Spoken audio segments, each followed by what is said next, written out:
selamat pagi anak-anak ibu kelas 9. Apa kabar hari ini? Pasti sehat ya.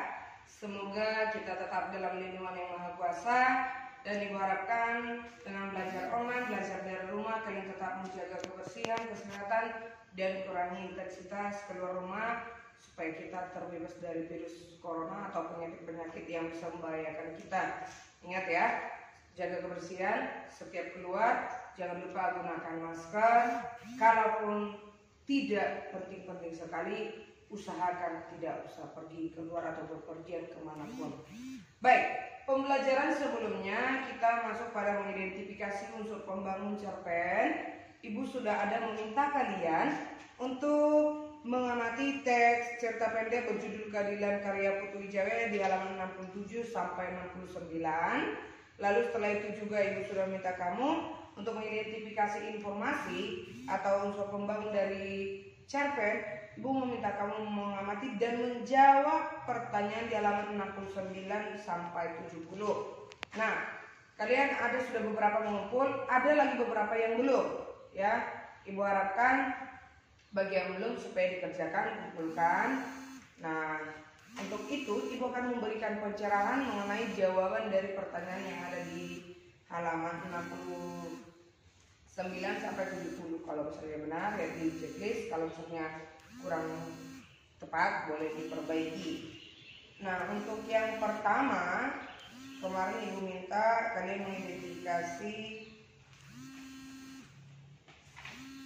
cerpen itu dengan menjawab yang pertama itu. Di indikatornya ada kalau nggak salah pertama pengertian, menjelaskan pengertian cerpen. Cerpen itu adalah salah satu jenis karya sastra yang berupa karangan fiktif yang memaparkan sebagian kisah kehidupan seseorang yang diceritakan secara ringkas. Sekali lagi ulangi, salah satu jenis karya sastra yang berupa karangan fiktif yang memaparkan sebagian kisah kehidupan seseorang yang diceritakan secara ringkas. Itu dia indikator yang pertama. Yang kedua, kita masuk pada pertanyaan yang ada di halaman 69. Pertanyaan yang pertama, menurutmu apakah yang terjadi? Apakah yang menjadi daya pikat cerpen tersebut? Jawabannya, yang menjadi daya pikat dari cerpen itu adalah bahwasanya tidak ada lagi keadilan bagi rakyat kecil atau rakyat lemah. Yang kedua, dalam cerpen tersebut pengarang menuliskan judul keadilan. Apakah judul tersebut telah menjiwai isi cerpen? Jawabannya, ya, karena isi ceritanya sudah menggambarkan ketidakadilan dalam kehidupan, bahwa yang besar menganggap berkuasa dalam segala hal dan meminta atau mengharapkan selalu diutamakan. Itu adalah sebuah ketidakadilan ya. Jadi jangan menganggap bahwasanya kalau suatu saat ketika kamu menjadi besar, jangan harus dilayani atau harus diutamakan seperti itu ya. Saya pernah punya pengalaman, ibu pernah ke Bank Mandiri di Ermolek.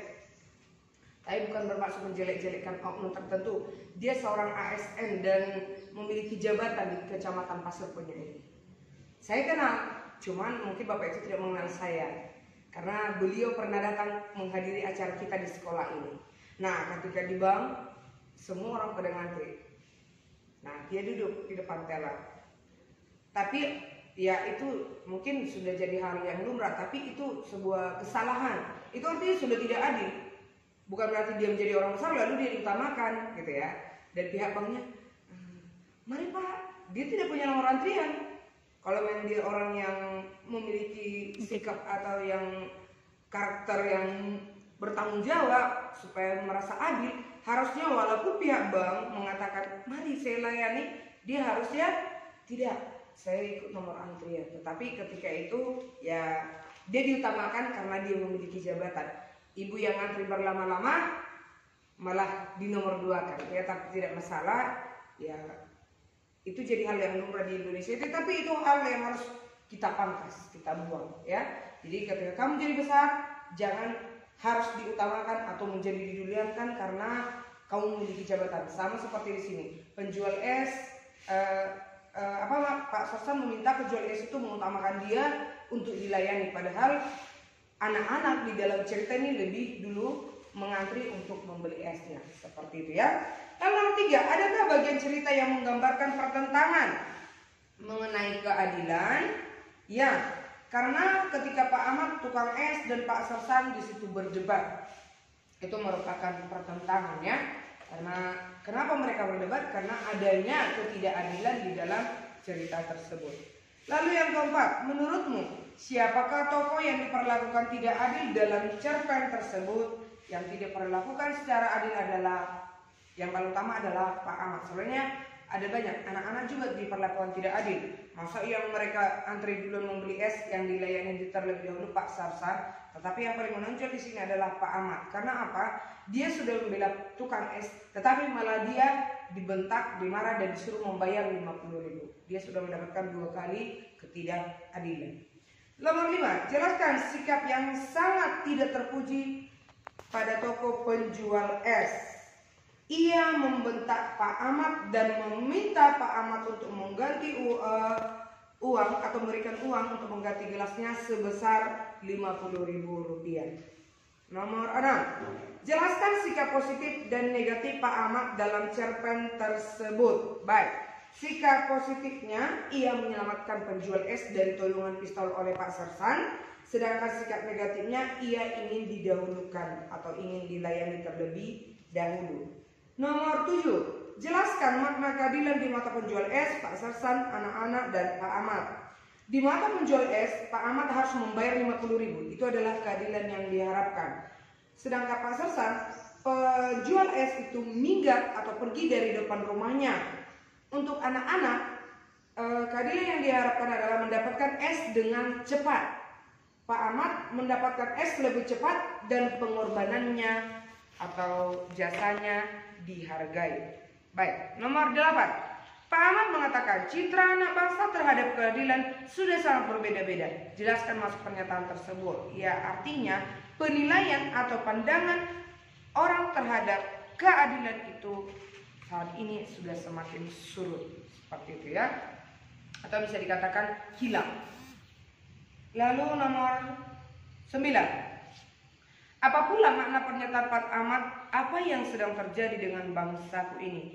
Ia merasa bingung bahwasanya perjuangan mereka melawan penjajah itu tidak dihargai oleh generasi zaman sekarang, sedikit pun tidak ada dihargai sebagai bentuk perjuangan mereka. Lalu yang terakhir, tuliskan 5 pernyataan tentang keadilan berdasarkan pemahamanmu. Keadilan terserah, itu berdasarkan pemahaman kalian ya. Tapi ini Ibu beri gambaran, kalau menurut Ibu itu keadilan itu hak semua orang, siapa saja berhak mendapatkannya. Lalu keadilan itu menepati kesepakatan yang telah dibuat. Keadilan itu tidak berat sebelah. Keadilan itu salah satu dasar atau sila dari dasar negara kita, yaitu Pancasila. Dan yang terakhir, keadilan itu sesuatu hal yang harus diberikan oleh pemerintah kepada rakyatnya atau pimpinan kepada bawahannya. Baik, itulah pencerahan dari mengidentifikasi unsur pembangun cerpen. Nah, sekarang kita lanjut, kita akan mengenal dan mengidentifikasi unsur pembangun cerpen, di mana unsur-unsur pembangun cerita pendek itu ada 5. Yang pertama tema, tokoh penokohan, alur atau plot, latar atau setting, dan terakhir sudut pandang. Yang pertama, boleh perhatikan tema. Tema itu adalah pokok pikiran atau ide yang mendasari jalannya cerita pendek. Ya, ide yang mendasari. Kalau misalnya kamu mau ceritakan tentang persahabatan, nah ide dasarnya itu apa kira-kira? Oh, saya buatlah persahabatan 2 pelajar, misalnya seperti itu. Jadi pokok pikirannya, apa yang akan kamu kembangkan, itulah tema. Tokoh penokohan. Tokoh penokohan itu orang-orang yang berperan dalam sebuah cerita pendek. Ada juga satu lagi perwatakan. Perwatakan itu sikap, sifat, karakter dari si tokoh yang berperan dalam cerita. Jadi orang-orang yang membawakan cerita itu, itulah disebut tokoh. Yang ketiga, alur atau plot. Alur atau plot itu adalah urutan peristiwa yang terjalin menjadi satu kepaduan, akhirnya terjadilah sebuah cerita. ya, urutan peristiwa yang terjalin dalam cerita pendek. Jadi ada dia peristiwa pertama, kedua, ketiga, keempat, kelima sampai habis, mereka terjalin menjadi satu, maka jadilah sebuah cerita. Jadi rangkaian peristiwa. Lalu yang keempat, latar, penjelasan mengenai tempat, waktu dan suasana dalam cerita pendek. Waktu saya rasa bisa ya, misalnya pagi hari, malam hari, pukul 7. Tempat, misalnya di sekolah, di jalanan, di halte, di rumah, di kamar, dan lain-lain. Suasana, ada suasana menegangkan, mencekam, terik, dan lain-lain. Ada banyak ya. Jadi penjelasan mengenai tempat, waktu, dan suasana itulah disebut latar. Dan yang terakhir ada sudut pandang. Sudut pandang itu adalah posisi si pengarang dalam membawakan ceritanya. Ketika si pengarang menceritakan cerita itu, dia berperan sebagai apa di dalam cerita itu? Dia menggunakan kata ganti apa? Orang pertamakah, keduakah, orang ketiga? Ingat ya. Tapi dalam cerpen biasanya itu dia menggunakan kata ganti orang ketiga. Di contoh cerpen yang berjudul Keadilan itu, kata ganti apa yang digunakan? Ayo, boleh ya. Nanti untuk pencerahannya terkait unsur pembangun dari cerita berjudul Keadilan, boleh kamu buka di halaman 71 dan 72. Di sana sudah ada hasil analisis mengidentifikasi unsur pembangun baik tema, amanat, alur, penokohan, latar, dan sudut pandang dari cerpen berjudul Keadilan. Buka bukumu halaman 71 dan 72. Baik, untuk unsur-unsur pembangun teks cerita pendek yang 5 ini boleh dicatat di catatannya ya. Dipahami betul-betul. Kalau ada yang kurang paham, boleh ditanyakan kepada ini. Oke, baik. Itu saja pembelajaran kita untuk pagi ini. Ibu harapkan kalian mengikuti pembelajaran daring dengan penuh semangat, tetap tersenyum. Selamat pagi.